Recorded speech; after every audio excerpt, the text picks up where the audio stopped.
Many, many years ago, when we first met the Dharma, and now, yeah, inside we didn't have a lot of big transformations and big happenings and big changes. But if we think about it, from the time we met the Dharma till now, think about the changes it's made in our own individual families. Think about the changes the Dharma has brought to our wives, our husbands, our children, the general harmony of the house, the general care in the house. Just think, don't think about meditation and chanting and reading books. Just think, by meeting the Dharma and listening to the Dharma, how much changes a positive family life it has brought into our families. Initially, when we brought the statues into the altar, and we brought in the altars, we made the offerings, our wives, our husbands, our children, or whatever looked at us and thought we were weird. But now, if you think about it, what damage has it done to your families? Never mind damage, benefit.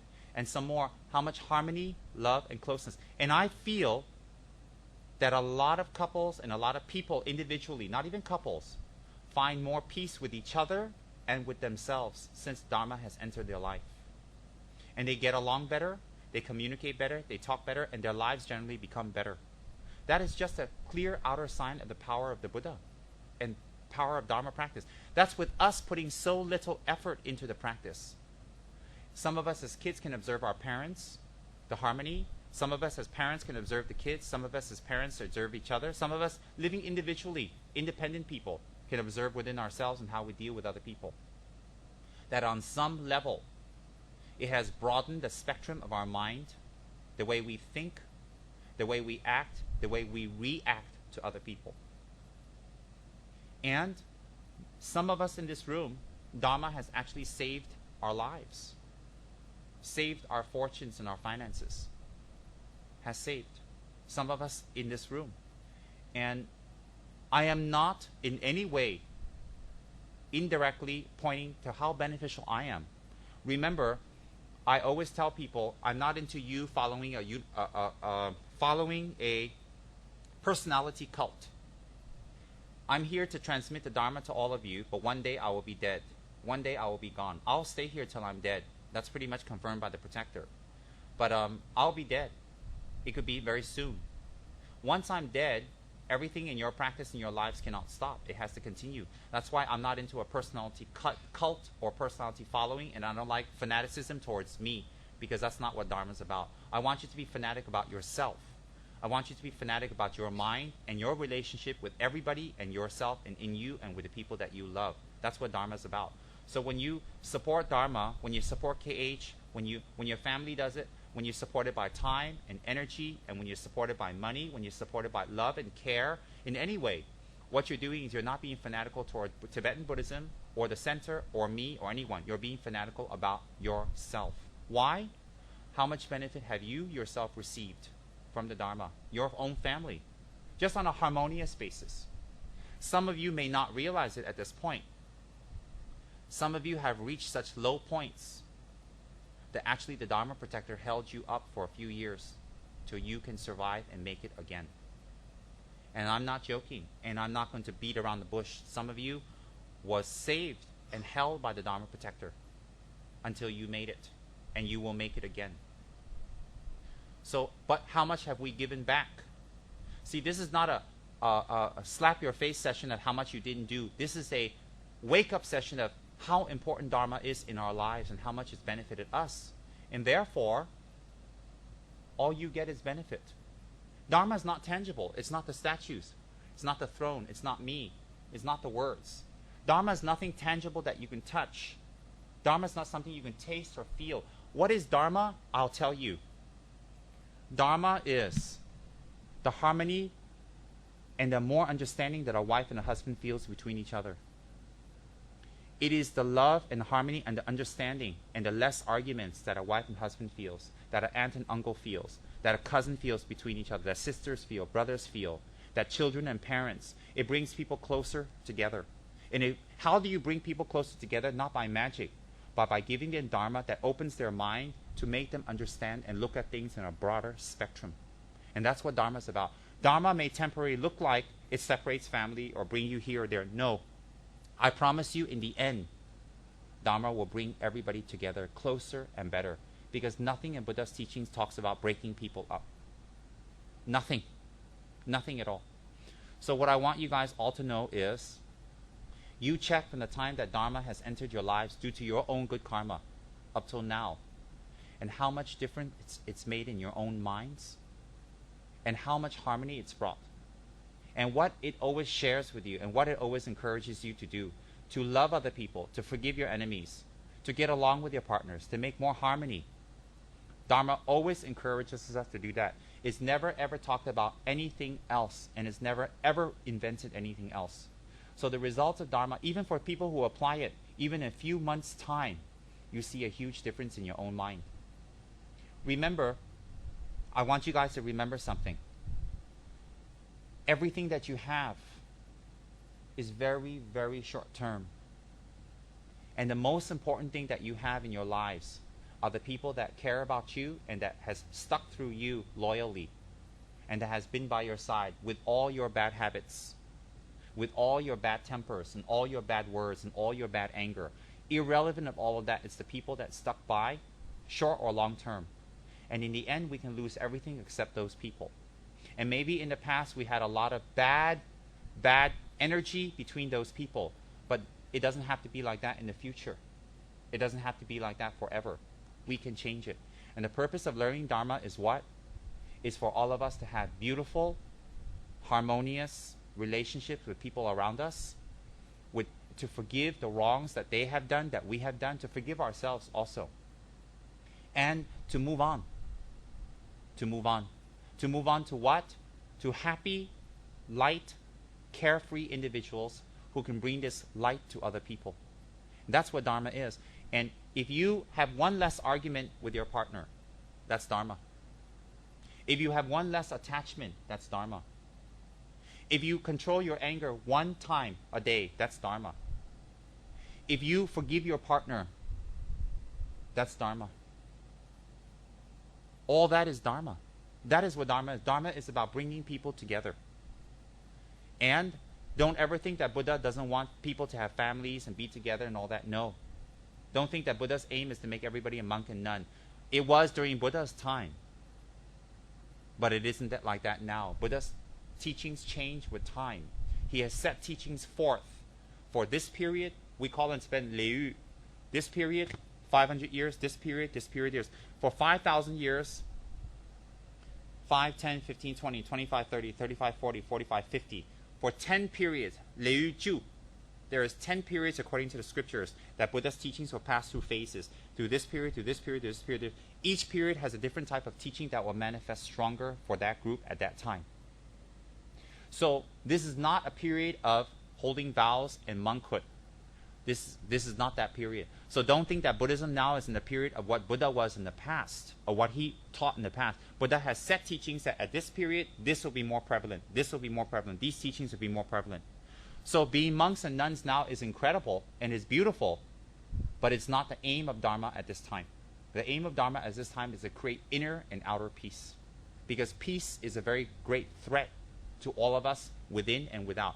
Hey, we can't do anything what's happening on the outside at this moment, but we can sure do something within here and around us. So you don't think of Dharma in an old, antiquated way because of lack of knowledge and understanding of the Dharma. No. No. Without studying the Dharma, without reading, without listening to Dharma, you actually don't know the Dharma. It's very hard to not know something and base your opinion on ignorance and not knowing. You're not stupid, you're ignorant. Similarly, for me to figure out something and for someone like the Dalai Lama to figure out something, it's a very big difference because our knowledge is extremely different. So in that kind of way, when you get more knowledge in the Dharma, you will be able to deal with things better. And that deal with things is more ourselves. And because of the kindness of Dharma, many of us have a closer relationship with the people that we, maybe a few years ago, would say, goodbye. I can't take it. Many of us were financially helped and saved by the Holy Dharma, by the Dharma protectors. Many of us are being protected and saved at this time. Many of us will earn livelihoods and receive a lot of direct benefit from the Dharma in the future. Many of us will receive that. So I will say something to you that's a little controversial, but I want you to listen very carefully, deeper. Deeper. And I don't want you to listen to it on a superficial basis.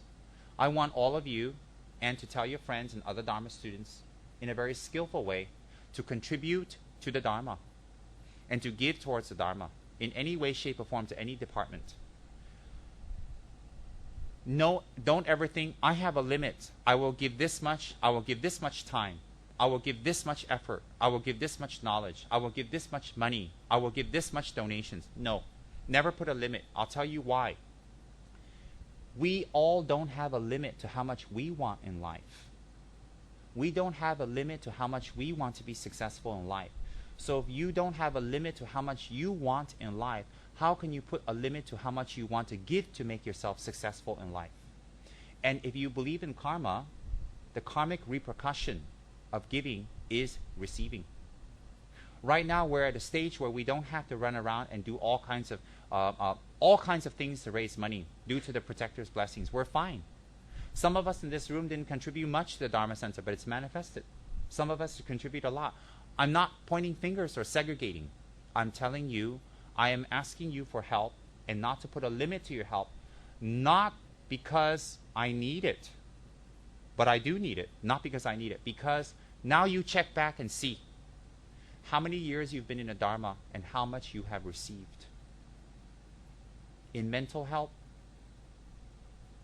in care, in love, and to put up patiently with your habits, and how much harmony is brought into your family, how much love, and how much changes is brought within you. And you think about that, and would you like other beautiful people to have that? I would. And not all of us here are Malaysians, but I'm going to say it because we're in Malaysia. But I owe a lot to Malaysia. I owe basically everything I have directly, indirectly to Malaysia, and I plan to give it all back. I don't have anybody to pass on even $1 to. Everything goes back to Malaysia. So, but from Malaysia, you have to think of it from 2 points. One is Malaysia will become more and more well known, and through the internet, through communication, everybody's going to know about this beautiful place, and we'll spread Dharma from here. Because when we get a Dharma book, we don't look at what country it comes from. When we get a Dharma CD or teachings, we don't look at what country it comes from much anymore. We just read it and see if it's beneficial. Like that, Malaysia will be a very strong headquarters for us to spread the Dharma all over the world. It doesn't matter where it comes from anymore. And we're Malaysian in this life, but we may not be Malaysian in our next life. And other people who are not Malaysians now may be Malaysian in their next life. In any way, we need to bring Dharma here because this place will hit many people to have Dharma. What Dharma? Harmony, love, and care, and to teach forgiveness in their lives. Most important is letting go. And each one of us has very, very strong attachments that has created some type of disharmony within our families, with our husbands, with our wives, with our children, with our friends, with our business partners. And you know what? It can only be a few things because we're humans. If you get sick, it can be only a few things. If you know the principles of sickness, you can pretty much target the illness. I mean, in a general situation. So like that, in our families, it can only be a few things. It could be dishonesty toward our partners. It can be anger toward our partners and not letting our partners win. It can be greed and miserliness toward our partners. It can be even not knowing, using our partners, making our partners pay and take care of us. And we demand it, and we use psychological blackmail tricks. But what I want to tell people is this, is according to the Dharma and according to karma. Right now, we may be able to do that to our partners, friends. And I'm talking about love partners as in husband and wives, friends, business associates, partners, just general partners. We may be able to do that now, and we can get away with it for a few years more, and we've been getting away with it for a few years. But it won't last. I'll tell you why. The karma to support it cannot last forever. And whatever we take from this person or people, we will have to give back. whatever psychological tricks we use to get from our partners, whatever we want and not give back, I'm sorry to say we have to pay back. I'll tell you why. No one punishes us. Karma is ever present. So what we need to do now is, if we really believe in ourselves, and we really look back and say, hey, look, what's left in my life? Just death. There's a few people around me that support me and love me and take care of me. What we need to do now is the things that we found difficult to do with our partners and friends, we should do now.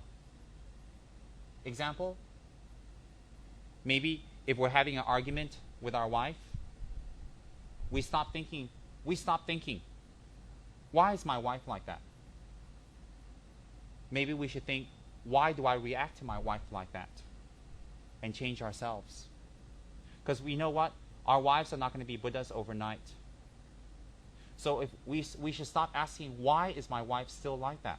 We should ask, why do I still react to my wife like that? And let go. Similarly,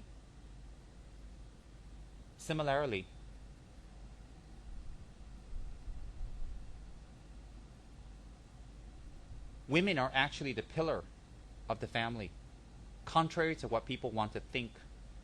In Buddhism, women are the pillar of the family. Just like that single pillar holding up this whole center in the middle of that room. Women are the pillars. They are the emotional strength. They're gentle. They're strong. They're feminine. And their energy is wisdom. And they produce children. And they produce what we want. They give us company and they support us. And especially in Asian society, women are incredible because women are taught to put up with a lot of things from men. And they do put it up. Women are treasures, and we have to treat them like that. I don't care if you've been married for 30 years, 50 years, 800 years, 1 year, 2 years. What we need to do is we need to give gifts to our wives, not expect gifts. I don't care how simple it is or how easy it is or how whatever. We need to give gifts to our wives. We need to buy things for our wives. We need to buy flowers. We need to buy chocolates. We need to buy small little things to say, hey, I might not be with you for long. You know, anytime we can pop off. And if we want to talk about praying for the world and benefit the world, let's start with the people that we live with. We don't talk about world peace. We talk about the people we live with. I'm using a wife right now as an example, but you have to apply that to children, children to parents, each other, husbands, relatives, business partners. I'm just using one example. But what we should do is we should treasure the people we're with. Give them flowers. Stop sitting there belly aching and complaining about what we don't have. You may never have it for the rest of your life. So do you want to spend the rest of your life complaining about not having it or accepting it and just making your partner happy? Sometimes living peacefully with our partners and friends and family is a gift in itself. Sometimes not shouting and screaming and fighting is a gift in itself. Because where can we buy that?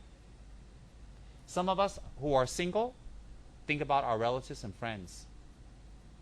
If we can pass 1 day and 1 week without fighting and shouting, without disharmony, you know what? It's a big gift. And we have to not wait for the other person to do something. We have to do it ourselves. We have to start ourselves. Don't say, hey, I bought the bouquet of flowers, that's it, I did my part. No, it has to be continuous. What I'm trying to say is, I'm not asking you to chant more, to recite more prayers and mantras. I'm asking you to do real Dharma practice now, not preparatory. All these that you've done are beautiful. These offerings, the cleaning, all this is all wonderful. But it's all preparatory practice.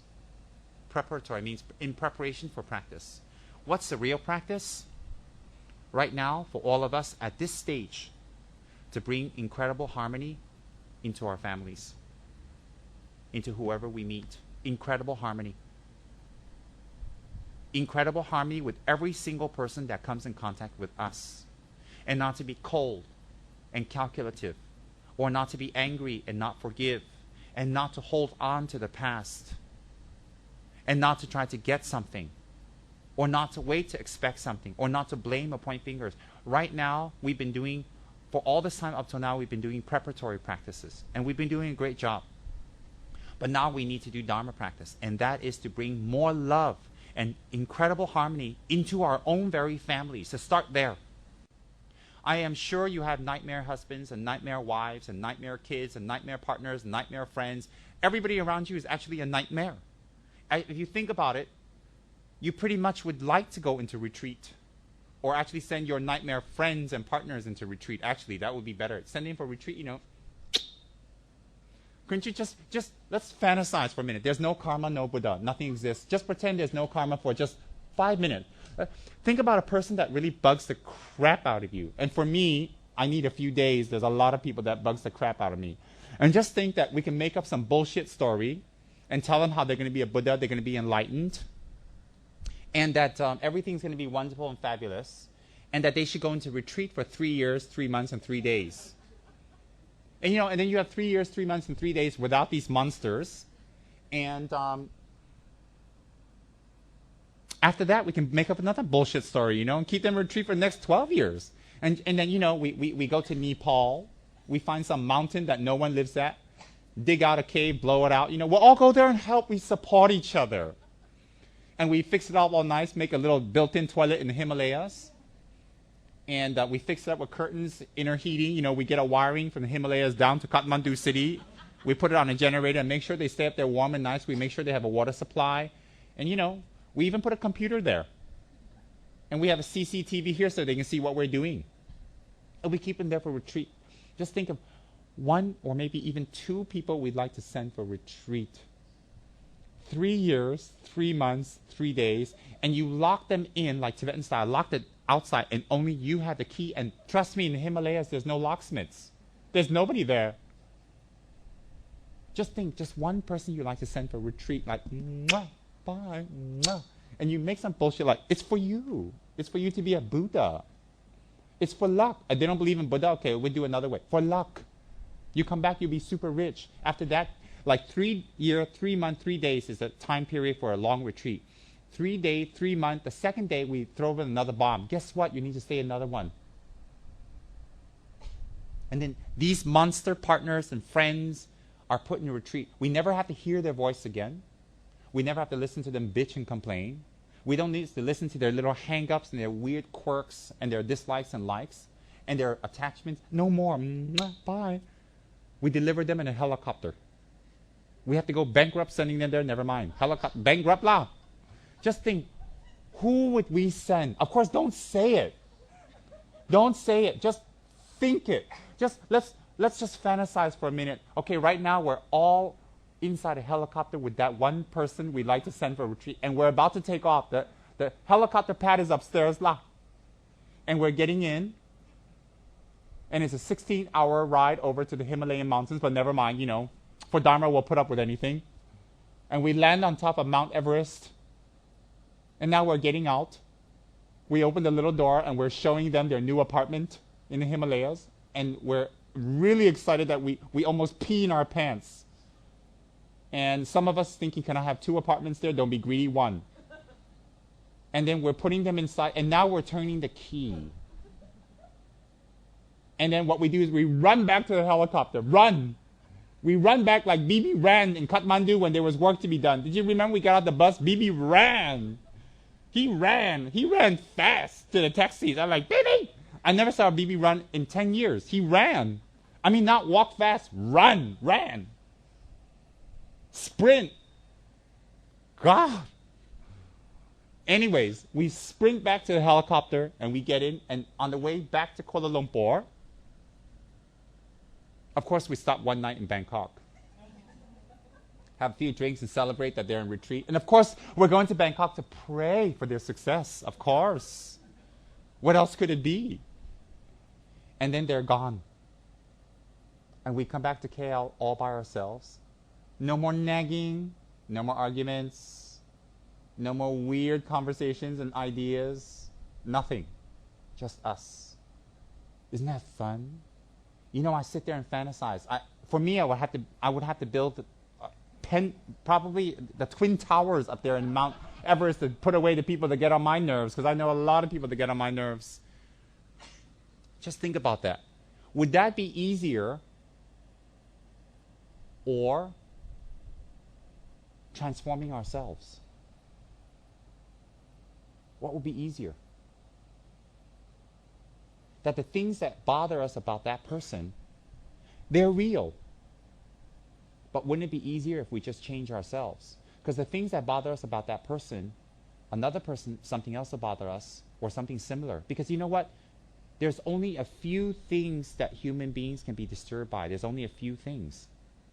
It's either this or that or that or this, or a combination or a different manifestation of the same thing. So what we need to do now is to do real Dharma practice. And the real Dharma practice is this.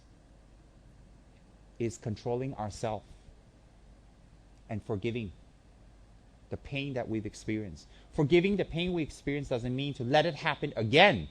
But the method we employ not to let it happen again must be Dharma. I'll tell you why it must be Dharma. I'll tell you why. Because you don't want to collect any more karma. That's negative. That's why. So if people want to hurt us and cheat us and do things that damage us, you know what? They're going to get their karma back. But you don't sit there and count the days to see when they're going to get the karma back, because then you're just as bad as them. But you also don't let them hurt you. But you also cannot hurt them back. And you cannot wish negative back. I'll tell you why. It's very, very simple. How much you wish negative back about them and how much you punish them is how much karma you'll get back in the future to get more. Because even to meet these people and to be around these people in the first place, we must have had some karma to be around them. So what we need to do now is to bring more harmony and love and care and forgiveness into our families immediately.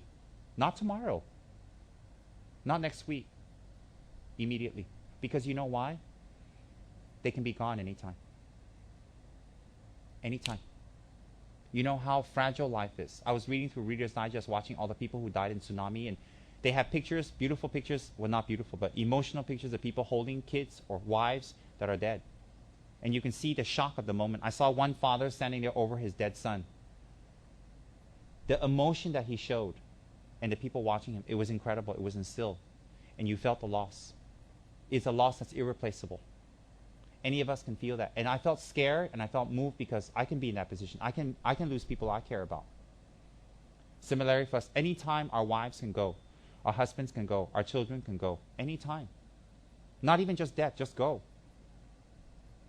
Do we want, before that happens, which is, it's going to eventually happen, we need to do something now. And that's what Dharma is about, you know.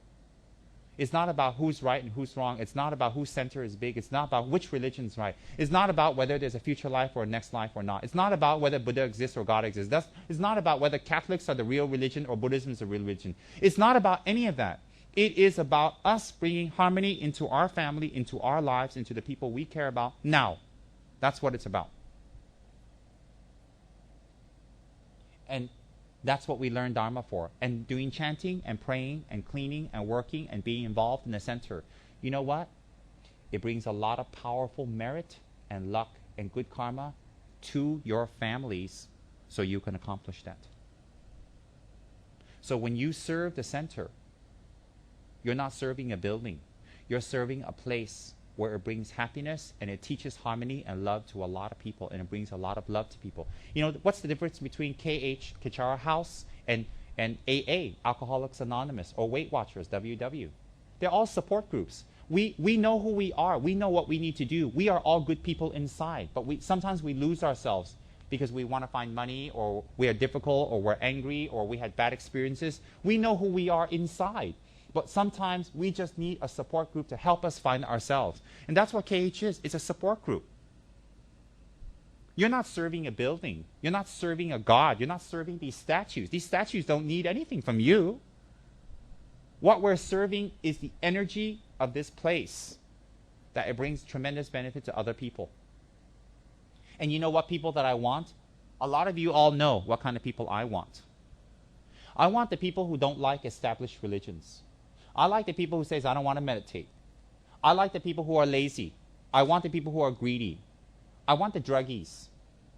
I want the people who are prostitutes. I want the people who are transgenders. I want the people who are alternate. I want all the weirdos, and I want all these kind of people that we label weirdos and different. Because you know why? Those are the bigger group of people out there. I don't want all the holy smolies and the goody goodies and all the nice people. They come great. I'm not targeting them. You know why? Most religions cater to them. It's easy. It's easy to be nice to someone who's nice to you. That's not religion. They're nice to you, you're nice to them. That's not religion. That's not spiritualism. That's not Catholicism. That isn't Jesus. That isn't Buddha. That isn't God. It's nice to be nice to someone who's nice to you, but it's not easy to be. It's not easy to be nice to someone who's not nice to you, but it's easy to be nice to someone who is nice to you. That's not religion. Religion and spiritual practice is being nice and patient to people who are not to you. That's what religion is. And that's what we are going to do here. Stay. Good boy. Good boy. That's what we're going to do. And that's how we bring spiritualism. And the people I'm targeting are the people just like you and me, who normally wouldn't get into religion, who's not interested, who's lazy, who's got a lot of weird ideas, who rather hang out doing nothing, who are preoccupied. Those are the people we want to target. Do you know why? Because that's the majority of the planet. Even those people in established religions, if you look at them, how many people are really practicing religion? Very small. And that counts me into that group. Very small. So let's not talk about world peace, enlightenment, karma, next life, all that. Let's just talk about right now, our families, us, me, us. How much harmony can we bring? And we can. And you know where that comes from? Not some mystical sign Dzongkhapa appears to you in a dream. Knowing that everything we have is very short. And we've made a lot of mistakes in our life. 2. Number 3, we know our own shortcomings. We know our own shortcomings. And if we let it ride and continue, it just becomes stronger and bigger and bigger. And when we face those shortcomings and we overcome it and we're nice to the people that are not nice to us, or we're nice to the people who are nice to us, both ways, that is Dharma. So we don't complain anymore about our partners and our friends and our children and life and whatever. We don't complain. And we stop sitting there waiting for us to get the big US dollar and then we move on with life. No, maybe we're never going to get anything for the rest of our life. But what we do have now, we need to have and keep. So, wives and females and women are nakinis. And we should treat them like that. What women want is a little bit of attention, a little bit of sweet words, a little bit of flowers and chocolates, taking them out to eat, and we pay. That's what women want. Women want security that the husbands are loyal, because women are stronger than men. What men want is not to come home to a nagging wife that bitch and complain about nothing, because what men feel is, hey, I work all day and I come home and you make a nice home for me. Wrong or right, never mind. Men like to sit there and be served and be given things. Tradition dictates that. In every old culture, tradition dictates that women serve men. You want to follow tradition or you want to follow logic? That's up to you. That's not really my business. I'm not here to change 20,000 years of society and culture. But what I'm trying to say is, however we get served, we will have to serve one day. The karma will come back. What men want is for women to be nice little wives, to stay home and always give them face and not be embarrassed by them.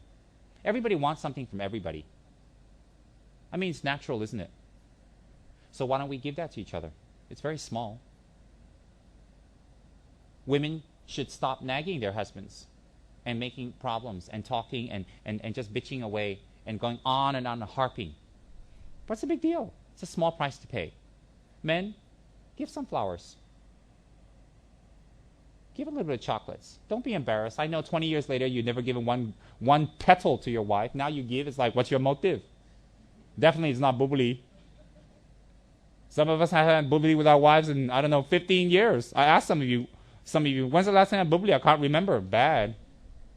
It's not about bubbly. You know what it's about? It's about inside bubbly. It's the feeling you get from bubbly. It's not the bubbly really. It's the feeling inside. It's the warmth and the forgiveness and the care, because time is short. And without being bitchy, some of us in here, time is really short. So, take care of your wives. Bring them flowers. 2-3 months once, flowers. Take them out. Just take them out. No motive. Not to Pasam, not to Mien Tien La, sweating to death. Nice restaurant. Not to SS2 Nasi Kandala. Yeah, I took you out quiet. Isn't your wife worth 100, 200 ringgits for a night out? Come on, what are you saving your money for? What are you keeping it for? You think you're... Look, Tutankhamun couldn't take any of the pyramid and all the wealth inside. It's in the English Museum now. What do you think you can take? You can take your 100,000, 200,000 ringgit. You die, you take that with you to your next life. I don't think so. Remember you came into this life naked, nothing, just grabbing placenta, that's it, from your mother? Dzongkhapa's placenta grew into a tree, your placenta rotting in the ground. Think.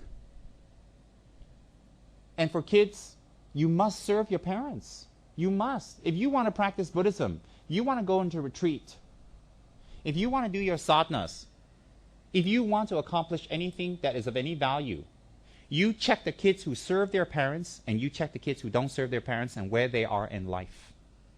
1, you check the kids who serve their parents and you check the kids who don't serve their parents and where their mental level is and how good their mind is. The kids who serve their parents, or at least physically cannot, but mentally serve their parents, not fight back and help and buy meals and whatever, their mental attitude is more pliable, more nicer, more kinder. And they have gotten more in life. The kids who don't get anywhere in life are the ones who don't serve their parents. Do you know why? There's nothing magical here, because they show you the nature of their mind, how deep their selfish mind is. And if their mind is extremely selfish, the measuring tape is their parents. I'll tell you why.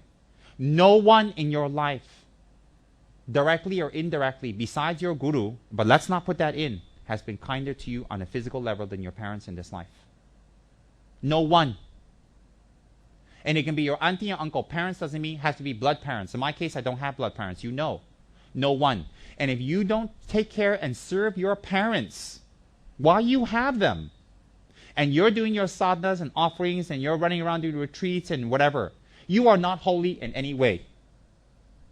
None. And you will not gain attainments, because it is a measuring tape of your attainments and how selfish and not selfish you are.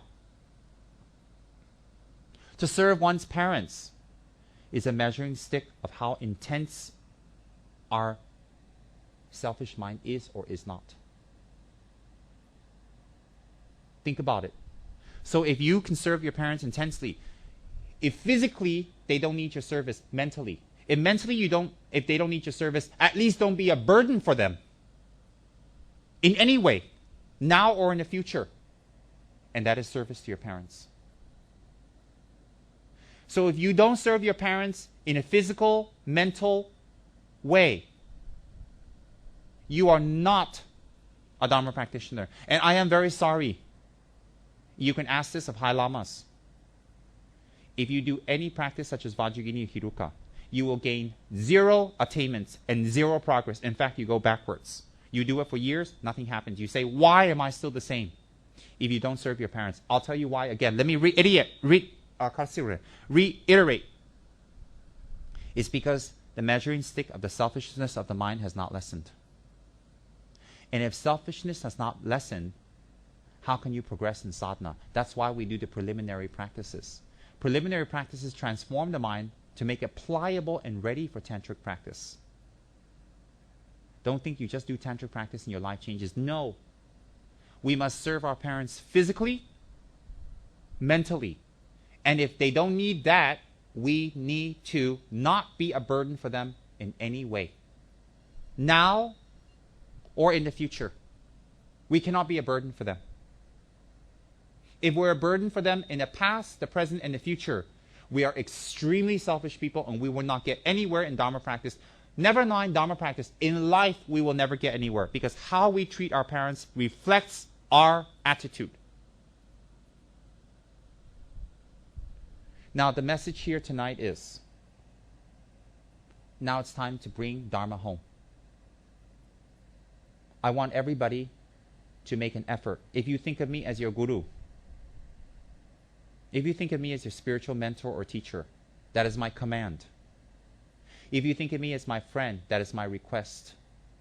If you think of me as a nice person that has lived life and I know a little bit more, That is me on my knees begging you and pleading you. However you wish to view me, it doesn't matter to me. But you need to do that. You need to lessen the mind that brings harm to yourself. So what happens is, what was that mudra? What do you want from Andy Warhol? Hey, just because you're white doesn't mean you can order us around. All right? Keep your fingers to yourself. You want to slap? Rude. He's used to it. These white people, they come here, they treat us like garbage. I won't take it. Another arrogant expat. That's why we stay in Singapore, when we don't like certain people. Oh, sorry, Margaret. Margaret's the type that she works for the Ministry of Tourism. But it's not related to the government. I wouldn't laugh too loud, Jumba.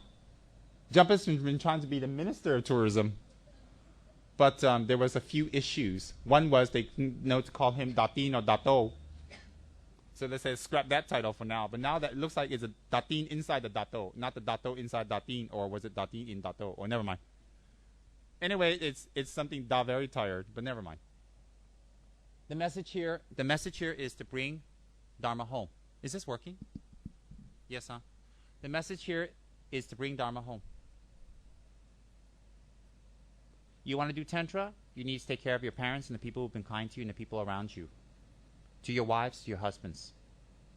You need to be kind. Don't expect people to serve you. Serve and help. Don't wait for people to give you things.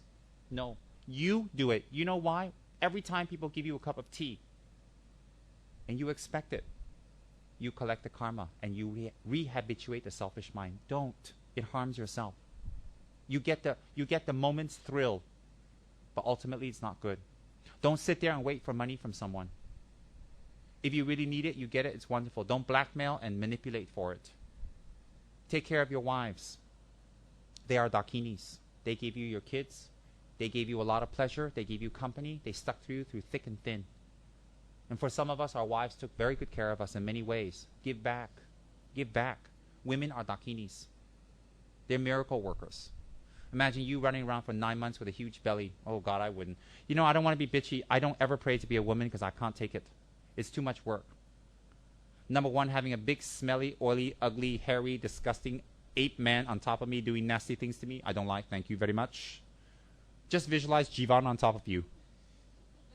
Just visualize Edie or Andy on top of you. May I never be a woman. Never. All right? Just visualize Uncle Lai on top of you. Halfway through.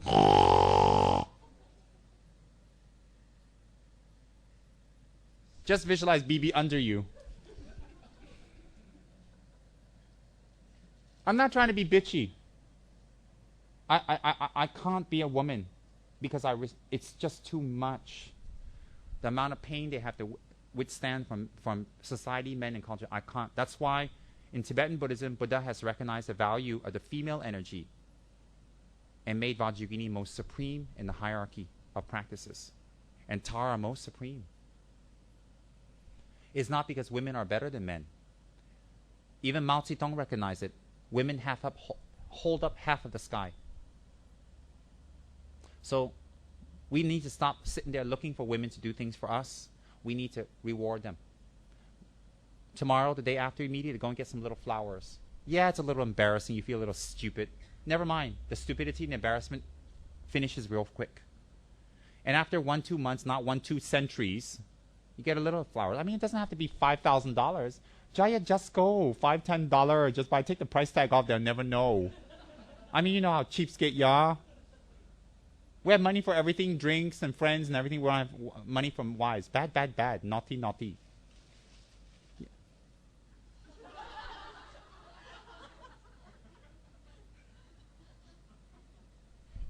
She's getting her bag ready to take food home for her mother. And women, what can you do for men? You know what they want. You know what? Men only want one thing. Just one thing. You know how men are. They just want one thing. To stop being nagged. So just shut up. Don't nag them. You know, men are not expressive. They don't like to talk about things. They don't want to tell you things, except for Andy. I think he's a man through and through. There's no question about that. I've checked it out. I can't find any Mardi Gras energy in him at all. None. That's a man. I mean, that's it. Is a man. But somehow his voice box is a woman. And that's bad to put women and men like that. I mean, Andy never shuts up about his opinions. Andy is the most horrible, nagging housewife I've ever met. I wonder how Andy's husband takes it.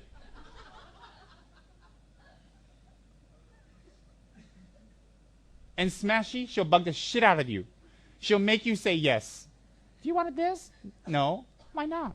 How about this? It'd be good for it. She's like an emanation of Irene. Oh. Irene never takes a no. Well, that's what makes Irene adventurous and sit backwards on a donkey to Yara.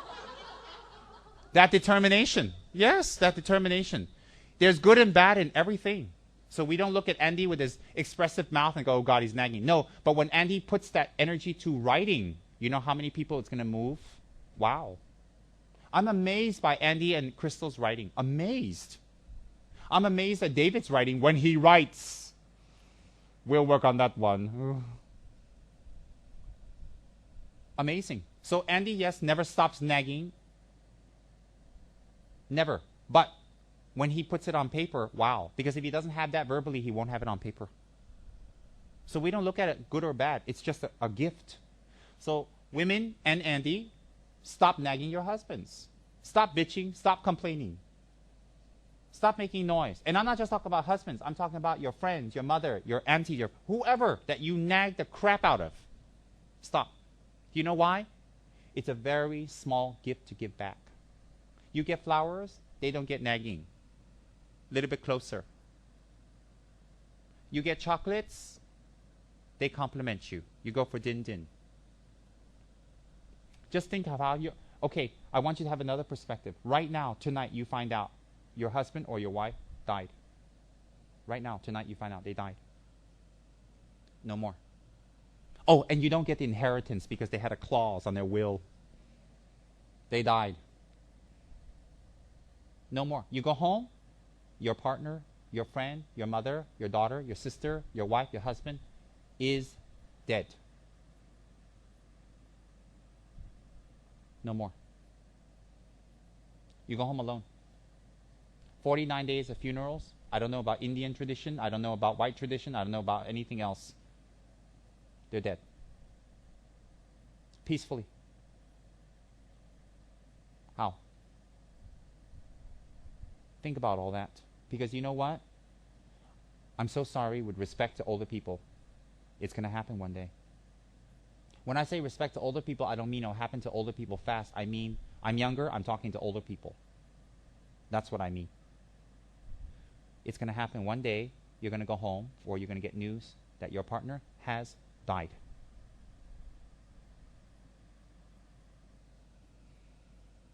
Now how do you feel?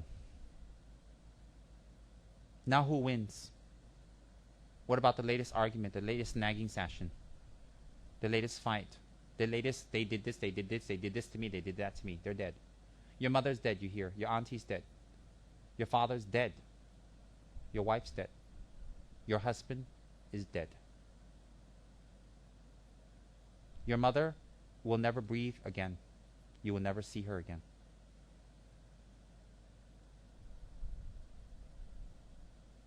You think about that. And that, you know what? You know what's the fear behind all that? It will happen. None of us in this room can escape that. It will happen. And you face... I'm not talking about Buddha and heaven and hell and all that. I'm not trying to scare you with a lot of theology here. I'm telling you the basic human fact. You will hear that. Someone has died. And all of you... You don't need psychic powers here. Then how? Work on yourselves now. Tonight. Immediately. What is of value, after all, to you?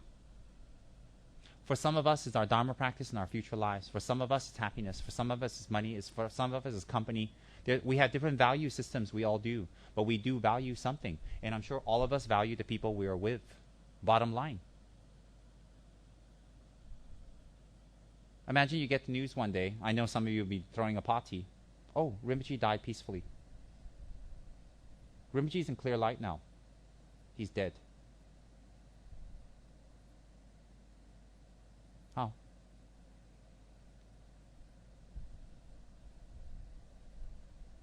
Your husband's dead. He's dead. We didn't say lose a car. We didn't say, you lost a diamond ring. We're not talking about you lost some share. They're dead. It's very final. How will you act? Listen to what your partners and friends and parents are saying and give them what they want. Listen to what they nag about and give them. Irregardless of the nagging, give them. In giving to them, you give to yourselves. In giving to yourselves, you give to others. Because the more happy you become, the more you can do for others. And the only way to make happiness for yourselves is by making other people happy. And we're in Dharma now. There's nothing left but to commit ourselves to ourselves. We are here to commit ourselves to ourselves. You know how? By bringing love, harmony, and Dharma into our lives. And that's why I want you all to make a commitment to KH. Because KH is you. Is you inside. It's not a building. It's you. And I'm giving you stark reality. So some of us say, oh, we got a nice husband. They support us. They take care of financially. That's beautiful. Nothing wrong with that. What happens if we find out they're dead? No more financial support. How about all the crap that we gave that person while they were alive? And you know what's the horrible part? Is that we live on and we can find a new one, yeah. But the crap we gave them, it's very strong in us, and we'll continue to give that crap to the next person, and will they take it? Stop looking for money. Stop looking for the windfall. Stop looking for the other person to change. Stop looking for outer transformation. Look inside and do it immediately. You know what you are inside. You know your good points, which are many, and you know your few flaws. What's wrong? In serving your parents, who are the most kind to us directly and indirectly. And stop looking at your parents' few flaws that your expectations were not fulfilled. It's your own karma, And holding on to that. And actually saying that my parents didn't do this and this and this for me, that's why I'm not nice to them, is actually a cover-up for our very selfish mind. Actually, it's a very big cover-up. Serve our parents, drive them around, feed them, call them, take care of them, listen to them tell the same story 5,000 times, smiling and happily, and ask them what happened again and again and again. Do you know why? That's all that's left. Massage them, make time for them. And when I say parents, I mean anyone who's been kind to you. That's how we start Dharma practice today, now. You want Dharma? That's what we get. And there's a very select few being able to listen to this. You have the karma, you have the merit to hear this. You don't have the karma and merit to be with me. I'm nobody. I'm just somebody that is able to convey the message to you. You have the karma to listen to this message. Make other people happy. Bring harmony to your husband, wives, children, brothers and sisters, parents, lovers, friends, business partners. Bring harmony. Bring harmony. Change yourself, not them. By accepting how they are is transformation. And sometimes we get a nice surprise. When we change without expecting it, they change. We may know how to talk very well to the other person, but if we don't practice what we talk, it doesn't affect the other person. Even a dumb animal can feel love and obey your commands if you give them a lot of love. Even a dumb animal. What more, a human being?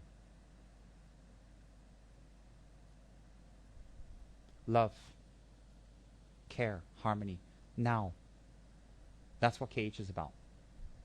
And all this that we're doing, we're going to do the beautiful tantric ceremony now. It's beautiful, you know why?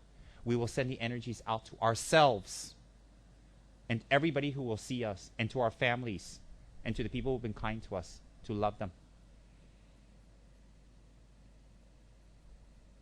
And that's what I want all of us to do. I want our sadhanas not to be another mantra, another initiation, running after another law. Oh, His Eminence, His Holiness, His fabulous, His greatness, His Majesty is coming to town and giving blah, blah, blah initiation. Shall I go? Shall I not go? Shall I get this? Oh, give it up. How many living Buddhas have you been sitting in front of and getting initiations, and look at you? You're even worse. You're not a living Buddha. You're a living nightmare. You don't need any more initiations and practices, all that. What you need is to take your mother and father out for din din once a week. To take your wife out for din din once a week. To take your husband out for din din. To not nag your husband. That's what we need to do. That's our sadhana, you know. You want to do a sadhana every week? That's it. And listen to what people tell us is wrong with us. Just stop that. You don't need any more initiations and practices. You really don't. You know, when I hear another High Lama comes down, I rejoice. And when I see a lot of people who have been in Dharma for a long time running there and getting more initiations and only focusing on that, I get disappointed, because what I realize is they don't know the Dharma. Don't get me wrong. I'm happy they go. But to focus only on getting the initiation, how great it is, and then you look at their behavior, it disappoints me. Why? They haven't learned the Dharma. Control our minds, calm down, relax, accept other people. Accept. Commit yourselves to KH. Commit. Because why? You're committing to yourself. This is our self-help group. And we can self-help a lot of people. Listen to what we talk about here. We're not sitting here holding the lamrim and singing gospels to Buddha, you know. You saved my life. You know, we're not sitting here holding lamrim, singing a gospel to Buddha and dancing up and down with tambourines. We're not sitting here threatening you that everybody out there are heretics and heathens and we're the holy group. We're not on Pulau Penang here, you know, surrounded by armed guards that, you know, we're a cult. What are we talking about? Us. Me. Us. Our family. If I've ever had the honor to meet Dr. Mahathir or any of the great leaders of this country, I will tell them that's what I'm doing here. I'm talking about family values and melding families and people together. Because peace and love comes from that.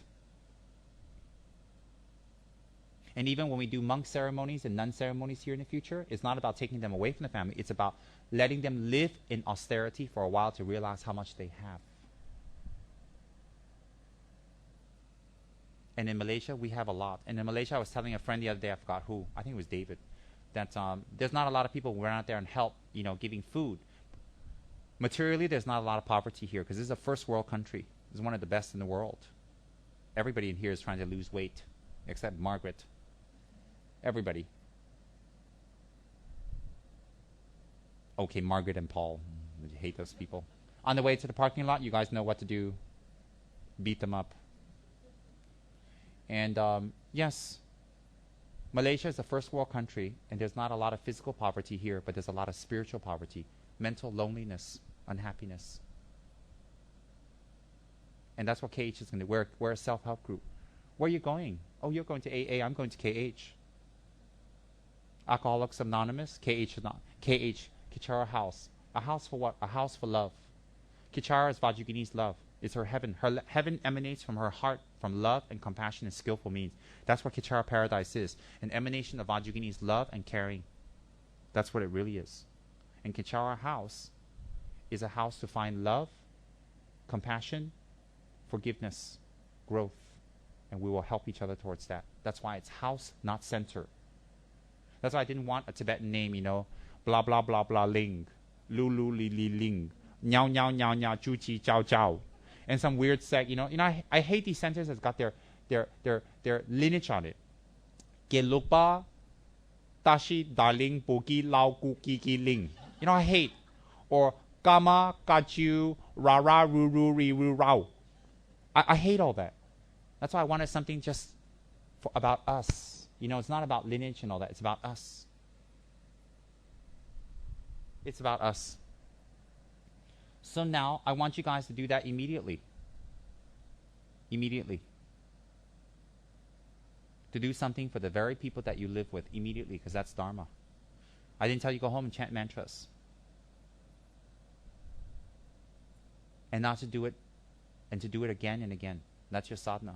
You want to be spiritual? Buy flowers for your wife. You want to be spiritual? Stop nagging your husband. You want to be spiritual? Take your wives out to eat. You want to be spiritual? Don't cheat on your husbands and wives in any way. You want to be spiritual? You want to do a sadhana? You want the greatest yidam? The greatest yidam is getting behind a steering wheel and taking your mother, father out to eat. That is your greatest yidam. You want the greatest mantra? The greatest mantra is, how are you, mommy? How are you, daddy? What can I do for you? That is the greatest mantra. That is more powerful than Vajrayogini's secret mantra at this moment for us. You know what's the greatest mind? The greatest mind is not wanting other people to change, but you yourself change and accepting other people. That's the greatest mind. To stop looking, when will they change? No. When will you change? When will I change? Not they. I. That's the greatest mantra gratis practice. So you believe in God, fabulous. You believe in Buddha, fabulous. You don't believe in anything, fabulous. But please believe in yourself, and please believe in the happiness you can bring to people around you. Believe in that. Would that be lovely? All right, now that I had my little pep talk, let's ring our bells, do our little chantings, and pretend we're a secret Vajrayana practitioner, and we're inviting secret yidams and all that, and we're a secret, wow, we're great practitioners, and wow. All that pep talk that I had is just crap. Now let's do the real practice. Let's ring the bells. The doors are locked. It's Tantra night. And we're going to invite our secret yidam. Wow. And remember, we received this initiation to be allowed to be here from His Holiness, His Eminence, His Majesty, His Greatness, His Majestic, His Beautiful, His Fabulous. You know, we all have all these titles they put on Rinpoches. They're getting a little too much. I have to think a new title for me. I don't know. What am I thinking about? His Trashiness. I don't know. Something. The Slut Tsem Rinpoche. Oh, I love it. I want something trashy. I don't want his something, something new. Let me see. He and me. That, what? More fun.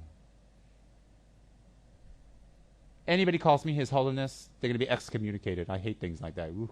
You know why I hate it? There's nothing farther than holy than me.